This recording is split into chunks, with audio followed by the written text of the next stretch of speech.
বিএনপির যুগ্ম মহাসচিব শহীদুদ্দিন চৌধুরী আনি লক্ষ্মীপুর ৩ সদর আসন থেকে দানাশীষ প্রতীকে মনোনয়নপত্র জমা দিয়েছেন। সোমবার বিকেলে জেলা প্রশাসক কার্যালয়ে জেলা প্রশাসক ও জেলা রিটার্নিং কর্মকর্তা এইচ এম মেহেদী হাসানের নিকট অ্যানি নিজে তার মনোনয়নপত্র জমা দেন। মনোনয়নপত্র জমা দেওয়ার সময় অ্যানির সঙ্গে উপস্থিত ছিলেন বাংলাদেশ ফুটবল ফেডারেশনের সহসভাপতি ও তার বড় ভাই ওহিদুদ্দিন চৌধুরী হ্যাপি, জেলা বিএনপি সদস্য সচিব শাহাবুদ্দিন সাবু, যুগ্ম আহ্বায়ক অ্যাডভোকেট হাসিবুর রহমান, লক্ষ্মীপুর জজকোর্টের পিপি আহমেদ ফেদুস মানিক, লক্ষ্মীপুর সদর উপজেলা পূর্ব বিএনপির সভাপতি মারিন চৌধুরী রিয়াজ, সাধারণ সম্পাদক শাহ মোহাম্মদ এবরান সহ প্রমুখ। মনোনয়নপত্র জমা দেওয়ার শেষে অ্যানি বলেন, গণতন্ত্র প্রক্রিয়া, গণতন্ত্র পরিবেশ ও গণতন্ত্রবিদ শক্তিশালী হবে, এটাই আমাদের চাওয়া পাওয়া এবং প্রধান গতি।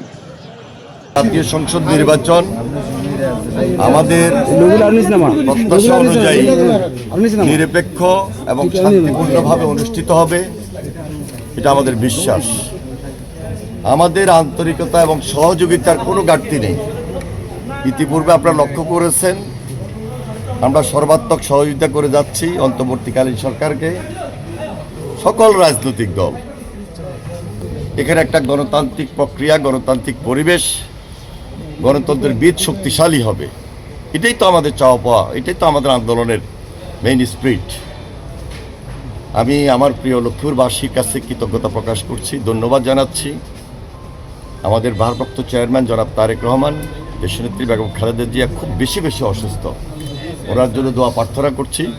আমরা এখানে যারা উপস্থিত হয়েছি আজকে নেতৃবৃন্দ সহকারে অত্যন্ত দায়িত্ব নিয়ে আনন্দ, উদ্দীপনা, উৎসাহ, স্বতঃস্ফূর্তভাবেই মনোনয়নপত্র জমা দিয়েছি ধানের শীষের পক্ষে। মোহাম্মদ জুবুল হোসেন, ঢাকা মেল, লক্ষ্মীপুর।